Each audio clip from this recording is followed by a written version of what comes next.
So the story begins on June 13th. Remember that date because it happened to be my husband's birthday. He went out to play some pickleball that morning and he was waiting for a call from his oral surgeon. So typically I would have my phone set so that unknown calls do not get through. They would need to go to voicemail. On this particular day, I had turned that feature off because I knew that my phone would not recognize the oral surgeon's number and he was going to call me to schedule an appointment. So when the phone rang, I was not alarmed to see an unknown number. I answered the phone and immediately heard initially what was a woman's voice crying. And I'm like, who is this? What are you doing? And then this person was like, Mom, I've been in an automobile accident. I've been in an accident. And they were sobbing, having a difficult time finding their words. And I said, what's going on? What happened? And I have 4 daughters, and 2 of them do sound similar on the phone. So my initial thought was, who am I talking to between the 2 daughters? They sound very much alike. The other 2 daughters do not. I would have, been able to distinguish between them. So I was trying to determine who it was. And I said, where are you? And she said, I don't know. I'm somewhere near Phoenixville. Well, my daughter, who works for the Turnpike, had been going to a conference that morning.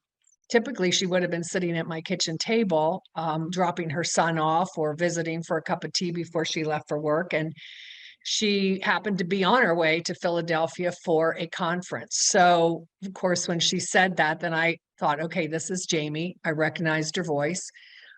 She went on to say that she had been in an accident. She thought her nose was broken. I could hear sirens in the background. I heard people talking. It sounded like an accident scene. It did not sound unusual to me. The sounds that I heard, there was no void that you might typically hear with a scam call.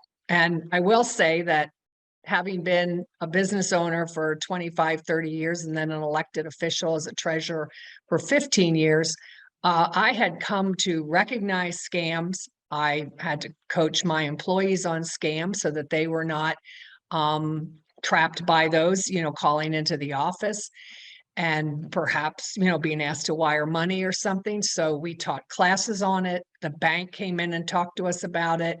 I taught the tax collector courses statewide, and that was part of our curriculum, was to talk to them about bank fraud.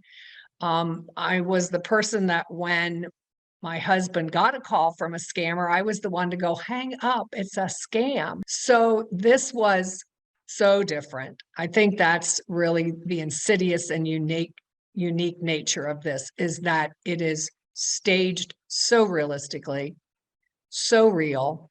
Nothing that would indicate that it was a foreign call, that it was an uneducated person calling. No immediate ask for money, just this person with the voice of my daughter talking to me and telling me she had been in an accident. Asked her where she was. She said where she was. She was really crying. The crying sounded like my daughter crying. I've heard my daughter cry. I've, heard her be in distress.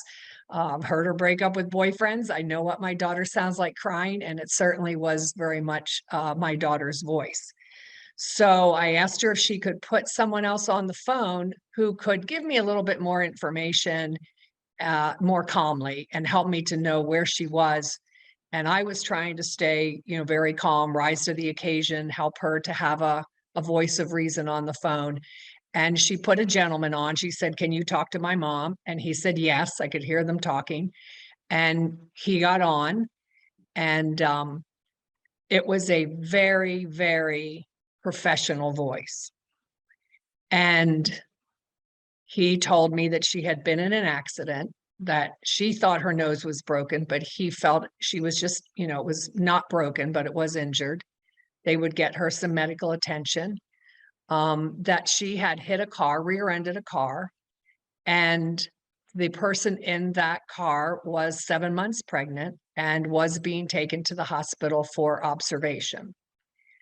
And that's really, upset me because he then proceeded to say that she had confessed that she was texting while driving and had rear-ended this car. And I thought that could be very, very serious. My kids know better, but I thought, well, that was bad. Maybe you were looking at directions on your phone or whatever. So um, he said, once we get her settled, she will be charged because she did confess that she was at fault, and there is a penalty for driving while looking at your phone, and they would give me a call back. And I said, can I talk to my daughter again? And then this person came back on, spoke again. I said, just, calm down. We'll get to you. They'll give us a call and let us know where you are. And pretty much concluded the phone call. I think that the voice came back on then saying, we will get back in touch with you. Someone will be calling you. And I hung up and I called my daughter, my other daughter, my oldest daughter who works in Manhattan. I called my husband, said, come home right away.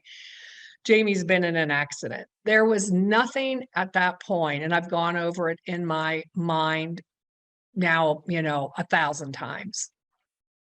And there was nothing in that call to this day that I said I missed as being a fraudulent call or a scam in that initial phone call at that point. So, it's very believable. It's very convincing. What has gone into it, the sophistication of the process of creating the sounds in the background, being very calm, very professional, really first class stuff. So I waited about a half an hour. The phone rang again. Someone called posing as someone from law enforcement, the court system, I would say someone in the court system, and explaining to me what had happened, that my daughter had been charged, what the next steps were, and said that they could get her into a program that would ensure she did not get points on her record, that she would not be charged, and said there would be some cost involved to it. So I thought, okay, we're gonna have to pay something towards this. That does not surprise me. I know there are costs involved in fines and penalties in the court system. So again, very professional, a different person's voice, very professional, very calm, very compassionate, saying, we sorry this happened. Your daughter seems like a very nice person. I'm being very calm and professional because I think the more professional I'll be with them, the better they'll treat her and treat me. And so I got another phone call a while later. They said someone else will call you. They were going into a hearing at that moment. They said, we're going into a hearing. Don't have time to talk right now. Here's my direct line if you need to call back. You don't have to go through the switchboard or, all the dialing of the numbers. Or for different departments. So they gave me a direct line. And then they said to wait, I would hear from her colleague if I didn't hear from her, if she wasn't out of the hearing. And sure enough, I did get a phone call. And again, about another half an hour went by. At no point did this scenario present the hint or suspicion that we were not talking to someone who was involved with my daughter, primarily because I had talked to my daughter. So another call came, and at that point, they were asking for money. They were asking for money in the form of, very professional, here's what we need to do. You can go to a bail bondsman in Dauphin County. We have a reciprocal agreement between Philadelphia and Dauphin County. We'll call them. You will go to their office. You will make payment. They'll tell you, walk you through the process. I thought, okay, I can do that because I'm going to ask a lot of questions when I get to that office. And maybe there's a chance I know that person politically, so I will find out, a lot of details. So I was prepared at that point to make a payment. And I waited to hear back from them again with the information where to go. And they said, You can't go to the bondsman. We couldn't find anybody that was available, to walk you through the paperwork. We're going to send a courier to your house to pick it up, and you'll fill out documentation and so on. At this point, that really should have been the red flag for me. For anyone that they're going to come hitch there. And it took me a couple minutes beyond that phone call to catch on, because I used a courier in the treasurer's office every day for 15 years. I, handed stuff over to couriers every day, routinely. So the thought of a courier did not immediately set a red flag up for me. And again, I thought I'd get more detail about who I was paying this to, how I was paying it.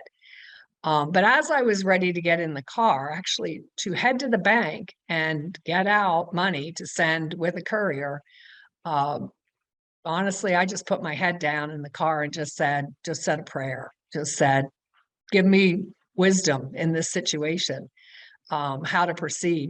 Do I get in the car and drive down there and try to find her? Do I, go there in person before I, do anything to help her? That's really the answer I was looking for. What do I do next?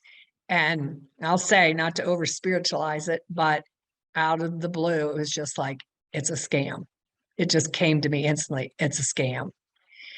And I had been texting my daughter. I knew her phone was off. She was supposed to be in a conference, but I did try throughout this period calling her and texting her, and she was not responding.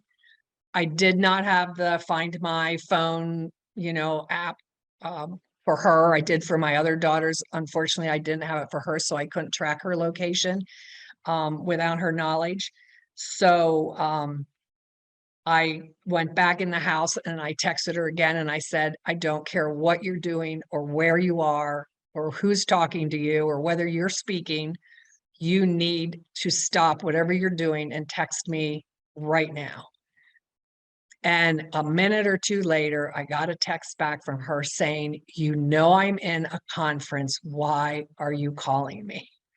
And she would know that typically, as a colleague in that regard, I would not have called her and interrupted her during a conference. She would not do that for me. So she was getting a little irritated because I just said, I need to hear from you. So that was the best phone call or text message I've ever gotten, because then I knew it confirmed for me that indeed this was a scam and she was fine. And that pretty much brought it to a conclusion. I did head right to the police station, which was locally right down the street from me, and went in and spoke to an officer there. And my concern was they would send someone to my house thinking I had cash, but he said that is not the case. He said the next phone call probably would have been, we can't send a courier, but we will give you instructions to wire.